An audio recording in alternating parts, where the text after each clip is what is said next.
Hi, it's Brett from SRmoto.com. Just wanted to give a quick update on the status of our 2013 Honda CRF250L project bike. Been doing a couple things to it over the last few weeks and just wanted to go over those briefly. Start at the front of the bike here, where we've installed the Zeta Armor Handguard package, which basically consists of the Zeta armor handguards, the aluminum armor handguards. We've got the black ones on here. Since we've got the stock handlebars still on the bike, we went with the 7/8 inch size armor handguard. You can see it basically inserts into the bar end there, and on the inboard side, clamps to the handlebar.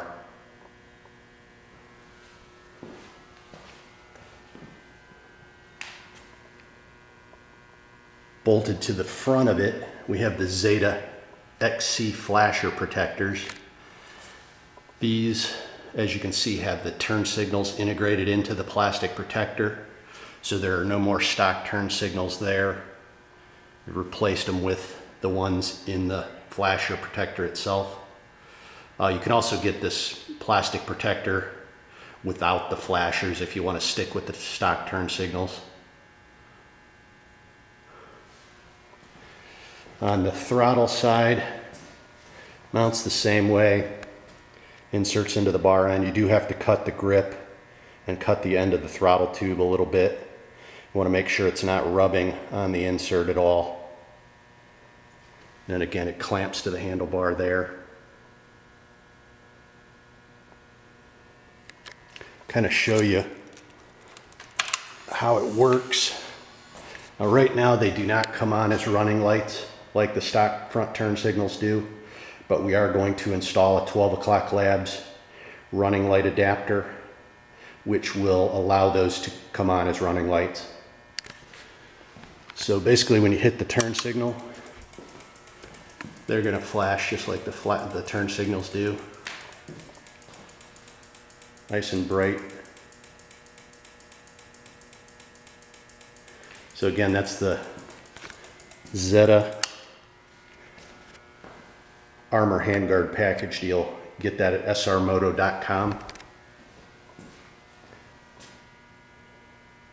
Moving around to the back of the bike, we've installed the DRC Edge integrated taillight kit, which basically consists of a DRC Edge taillight, a custom-made bracket that'll bolt to the CRF250L subframe, and then inside the taillight is a 12 o'clock labs Edge 2 processor upgrade board, which not only makes the taillight brighter, but it gives you integrated turn signals and some other functionality.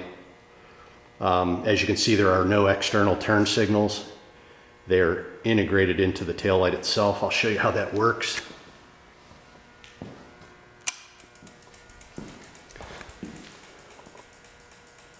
It's the left turn signal.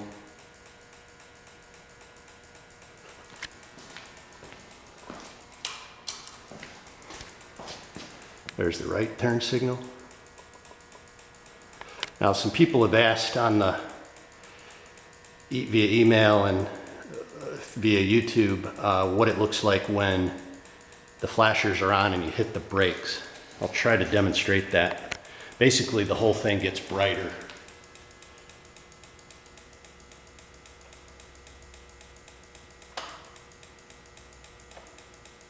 So as you can see, the brake light brightens up and then the turn signals brighten up. Hopefully you can see that.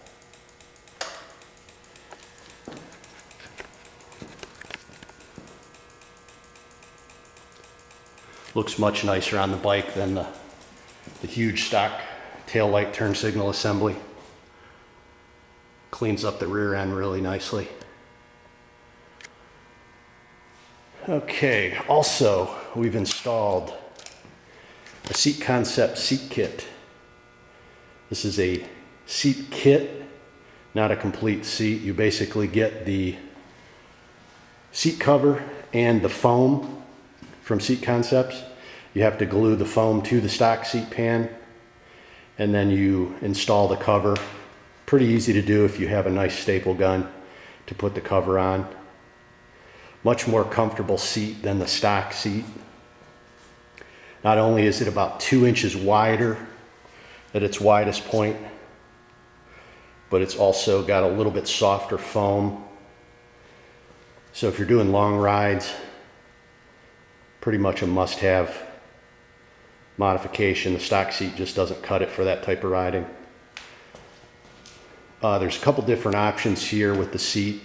I'm running the standard seat height here. You can get the standard seat foam height, or there's a low foam height, which will drop you, I think, about 3/4 of an inch over the stock seat height. So if you want to get a little bit lower on the bike, you can go with that low foam option. And then also on the seat cover, I'm running the all carbon cover, and it's basically a vinyl with kind of a carbon look to it. Real nice, kind of a light gripper, but lets you still slide around on the seat if you want to. The other option would be the gripper / carbon cover. That's going to have a carbon vinyl on the side like this, but then the top is going to have a grippy material that's going to really hold you in place. So if you want to be held in place, I'd go with that option. Again, it's the Seat Concepts seat kit. One of the other things we installed is a set of SRmoto billet Fastway F3 foot pegs. Much nicer than the stock foot pegs. They're not only are they wider than the stock foot peg, but there's also 3 rows of cleats. And the cleats are actually threaded into the foot peg, so you can replace those if you ever need to. One of the nicer foot pegs on the market, I think. Another nice thing about these foot pegs is the adjustability it gives you. You can adjust the height of the foot peg. I've got it in the low position right now. You can flip the insert in there and it'll raise the foot peg slightly. You can also adjust the angle of the foot peg if you want to angle your legs more towards the tank.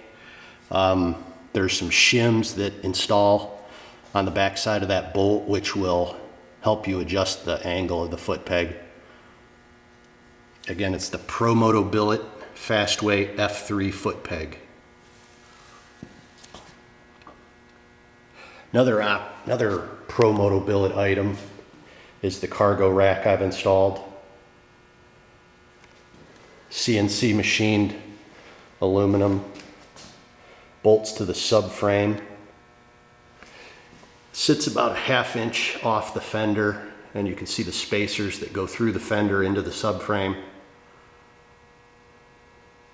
A must if you want to carry anything around on the bike. Fits a Wolfman Peak tail bag really nicely. It's about the same exact size as the rack, and it straps to the sides. That's what I've been using on it. Again, it's the SRmoto billet cargo rack, also available at SRmoto.com. Let's see what else. Got the Flatland Racing Radiator guard. The stock Radiator is real vulnerable on this bike. There's pretty much nothing protecting it except for maybe the plastic tank shrouds. So a Radiator guard is a must. This one from Flatland Racing bolts to the subframe here, not the subframe, the frame here, and then also down here and here. So it basically mounts 3 different locations, surrounds the radiator completely. It's made out of aluminum. A must if you want to protect your expensive radiator. Also from Flatland Racing is the skid plate. Protect the front and sides of the engine. Real simple installation on this one. 2 bolts in the front. Goes right into the threaded holes already on the frame, so you don't have to do any type of modifications. And then in the back, it clamps to the frame there.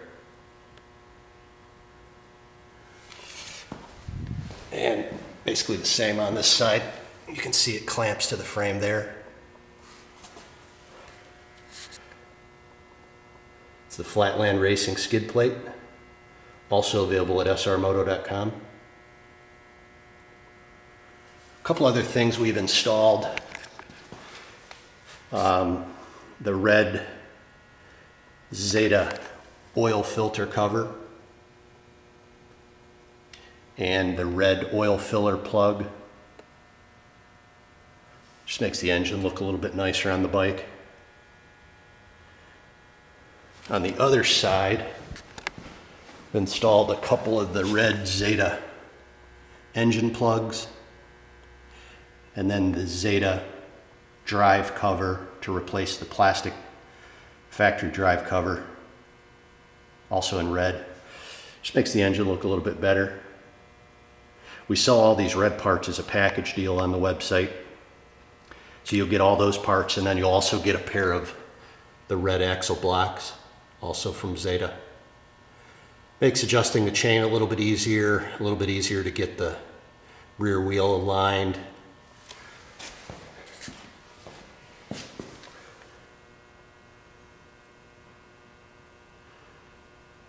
Couple things we're planning on doing to the bike here shortly. We're going to replace the stock muffler with the FMF Q4, and then we're going to replace the stock header with either the FMF Power Bomb or the FMF Mega Bomb.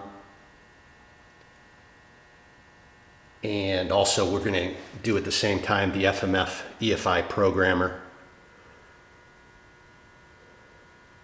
Another thing on the list, we're going to replace the stock tires. Not a real big fan of these tires, especially if you do any type of off-roading. We're going to go with these Dunlop D606s. As you can see, the tread pattern much more aggressive than the stock tires. Here's the rear, also a Dunlop D606.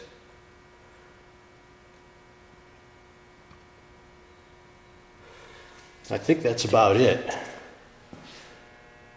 Again, it's our 2013 Honda CRF250L project bike. Get more info at our website, SRmoto.com.